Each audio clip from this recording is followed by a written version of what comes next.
विमल पोलो जोबा केसरी, हर पल मनाओ केसरी त्योहार। एक बार फिर भ्रष्टाचार को लेकर एनडीए और इंडिया के मुकाबले एक तीसरी पार्टी जन सुराज ने दोनों ही नेताओं के और दोनों ही राजनीतिक दलों के विचार को उलट पलट कर रख दिया है। जी हां, जन सुराज के संस्थापक प्रशांत किशोर ने ताबड़तोड़ तरीके से जिस तरीके से एनडीए गठबंधन के 4 टॉप के नेताओं पर भ्रष्टाचार के आरोप लगाए हैं, क्या उन आरोपों में सच्चाई है? यहाँ की आम जनता क्या सोचती है? दरअसल न्यूज़ 24 आपको बीरचंद पटेल पथ, जहाँ भारतीय जनता पार्टी का कार्यालय मेरे पीछे देख रहे हैं, इसके ठीक बगल में जनता दल यूनाइटेड का कार्यालय है और इसके ठीक उसके सामने राष्ट्रीय जनता दल का कार्यालय है। हालांकि इस सड़क पर अभी तक जन सुराज की कोशिश नहीं शुरू हुई है, क्योंकि वो पहली बार चुनाव लड़ेगी, नई नवेली पार्टी है, उपचुनाव लड़ने का उसे एक्सपीरियंस है। तो इस बार के विधानसभा चुनाव में क्या भ्रष्टाचार एक बड़ा मुद्दा है? सम्राट चौधरी, अशोक चौधरी, संजय जायसवाल, मंगल पांडे जैसे इन तमाम बड़े नेताओं पर लगाए गए भ्रष्टाचार के आरोप में कितना दम है, ये जानने के लिए आपको बिहार की राजधानी पटना लाया हूं और आम लोगों के बीच में हूं। ये देखिए, राजनीतिक गली से कहा जाता है और यहाँ पे आम लोग जितने भी लोग आते हैं, किसी न किसी राष्ट्रीय दल के मुकाबले क्षेत्रीय दल के कार्यकर्ता होते हैं। तो कुछ आम लोगों के बीच में मैं लाया हूँ माहौल दिखाने के लिए। तो आप लोग सब कहाँ से आए हैं सर?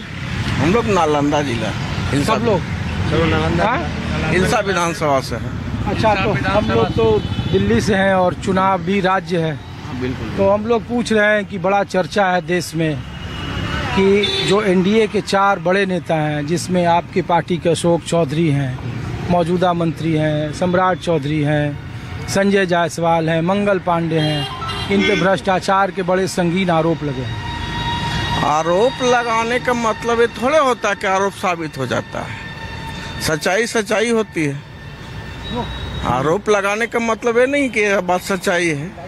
नहीं, बतौर जेडीयू कार्यकर्ता, जेडीयू सपोर्टर, जेडीयू नेता, जब आपकी पार्टी को भरे मन से कहा जाएगा कि इनके नेताओं को देखिए बीते 2 सालों में 200 करोड़ की संपत्ति बनाए, एक को तो सर्वजातीय और सर्वदलीय नेता कहा जा रहा है, जिनको प्रशांत किशोर कह रहे हैं अशोक चौधरी जी के बारे में, सम्राट चौधरी के बारे में बोला कि कैसे उन पर आरोप लगे हैं कि कई सारे जेल वो गए, मंगल पांडे हो, संजय जायसवाल हो। तो भ्रष्टाचार को लेकर जो एनडीए अब तक फ्रंट फुट पर होती थी कि 15 साल का जंगल राज है, कहाँ से जो ज़मीन के बदले नौकरी देने का मामला है, तो ये सब तो दावे कम पड़ जाएंगे ना। बतौर कार्यकर्ता या नेता आप लोगों को क्या लग रहा है इसमें? सवाल आरोप लगाने वाले व्यक्तिगत आदमी है ना, पहले कुछ और काम करते हैं। अब राजनीति में आए हैं तो राजनीति का मतलब ही होता है किसी के ऊपर आरोप लगाना।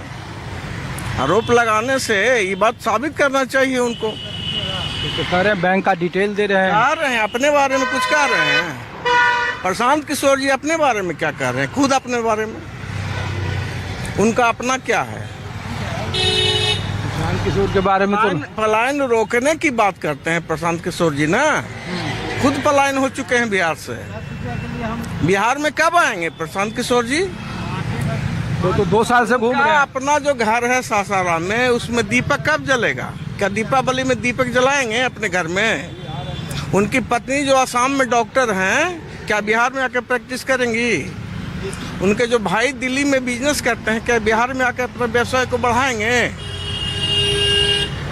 किस पलायन की बात करते हैं वो, जो खुद पलायन है?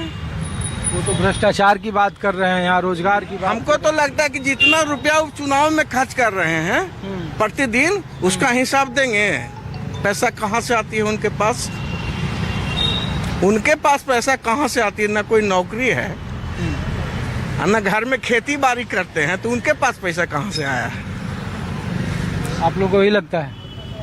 एकदम लगता है कि ये जो आपका प्रशांत किशोर जी हैं, ये राजनीतिकार थे।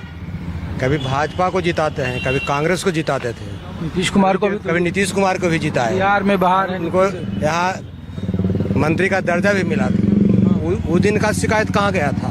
आज शिकायत है तो वर्तमान वो बतावे ना, प्रूफ करें ना। हाँ, चुनाव आया है, अफवाह फैलाएंगे, हवा फैला करके अपना वर्चस्व बढ़ाना चाहते हैं, लेकिन बिहार में उनका वर्चस्व बनने वाला नहीं है।